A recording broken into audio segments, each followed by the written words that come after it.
Hey, game designers, and welcome to part 6 of our Homer walking animation tutorial. In the last video, we covered how to do the in-between frames of, between frame 2 and 4, which we named frame 3. So the next couple of videos will be relatively straightforward. We're just going to go ahead and duplicate our previous Homer to make the ones with references. Okay, so just to tell you guys what we're going to do next. So this position right here, we're going to call the pre-pass position. So basically, it's right before his right leg passes his left leg. And again, we're just going to duplicate Homer and do this relatively quickly. So I'm just going to grab Homer frame 4, go ahead and duplicate this, and go ahead and move it over. Try and line it up to my reference here. I'm going to turn down the opacity as we always do when we move in the next Homer. Um, we're going to zoom in and kind of just check, and line up the hips again, his waistline, right? That's kind of the best place to um, do this exactly. So let's go ahead and just go ahead and use the our keyboard here, and we can use our keypad to kind of get Homer just fixed up right. Now let's kind of just talk about zoom out a little bit where we're heading. So Homer has um, kind of finished his contact frame that's in here somewhere. And now he is kind of pulling it back in, right? So his right leg is kind of going forward. So his left arm should be kind of swinging back. So let's go ahead and get that done. So I'm going to go ahead and rename this frame number 6. Again, it's like what we call the pre-pass position before the right leg crosses the left leg. I'm going to start at the right arm. I'm going to move the pivot to his shoulder blade. I'm going to move the angle down a little bit. And that's all you need. Again, you have to match the reference accurately. Just make sure that your arm angle is swinging more downward. If you feel like it, you can go ahead and go in here, click on the actual shape, and change some of the knots. So I'm just going to make his arm a little bit more straight, right? So I'm just going to move it out because his arm is swinging more downward. As your arm swings downward, it straightens up a little bit. So that's all I'm going to do for the right arm. I'm going to move on to the shirt. The shirt shouldn't be any changes. I'll move on to the right leg. I'm going to go ahead and collapse the right leg out. Go ahead and use my pass select tool. Click here, show all the knots. Use my pen tool and just do some quick fixes here. So I'm going to go ahead and move this one over here. Move this knee somewhere right about here. Move this back pants right here. Move this knot here. And again, I'm just holding control and moving these knots. I'm going to kind of go right here. And then after that, once you kind of move all the knots, you can go back there and go move all the handles. So I'm going to move this knot like that, kind of give him a buttocks, move it like this, kind of give him a little curve on the back of his thigh, move this out, straighten it out, give him a little bit of a calf, come right here, angle his cuffs a little bit downward here, go right here, angle that, give him a little bit of a shin, come out here, give him more of a hamstring. Okay, and this one I don't even see. Let's go ahead and turn off the right arm real quick. So just kind of moving this position here, something like that. Just kind of straighten this out a little bit here, smoothing it out. Give him a little bit of an angle in here. Okay, that looks good. Now I'm going to go ahead and do the right shoe. The shoe no longer needs to bend, so it can straighten itself a little bit more.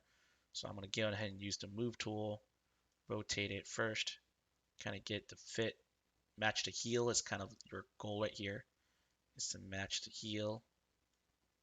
And there we go. We match the heel. Nope, a little bit more. Okay, match the heel.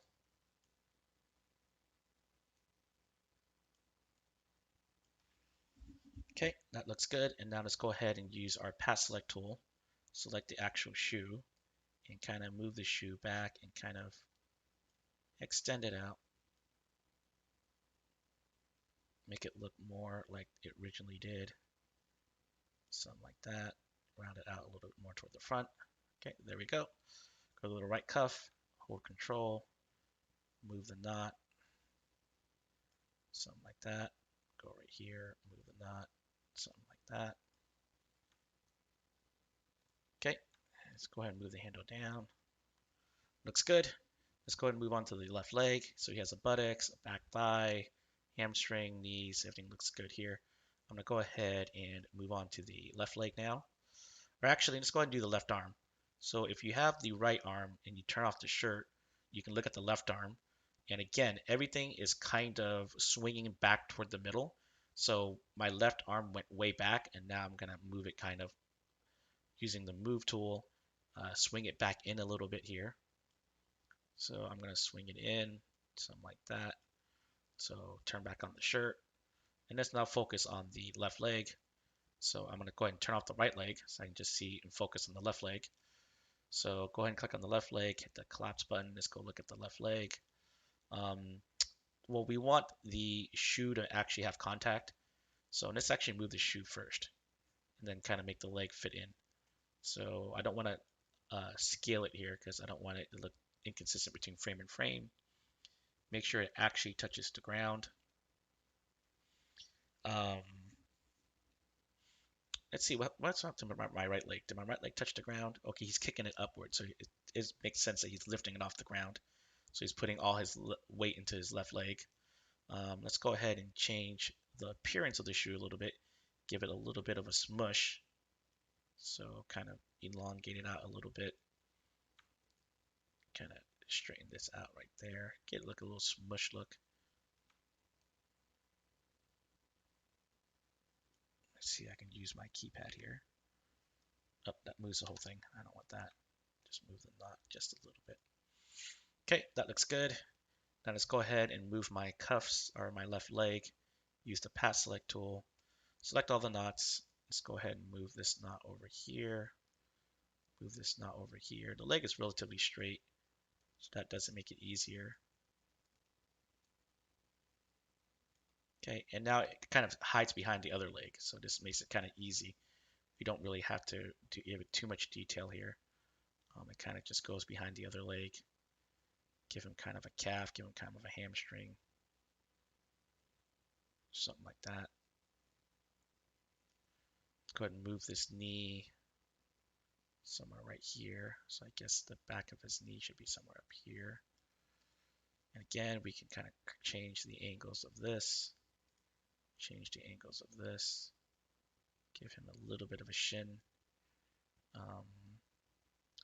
Move this up here. Straighten it out a little bit. Go out here, straighten this out a little bit. Okay, that looks good to me. I guess his knee should bend out a little bit here.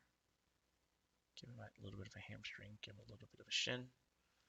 Okay, that looks good. Let's go ahead and move his left cuff.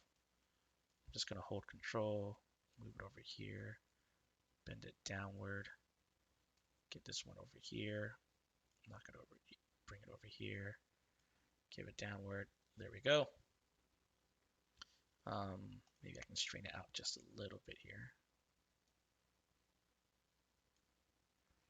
Okay. And now let's kind of turn on everything. I think I got everything except the head. Okay. So the head, we were bobbing forward. That now that his body is more centered, you can kind of move his head back. So if I were rotating the head, I'm just going to give it a slight bobble inward or backwards, back to center. Okay. Something like that.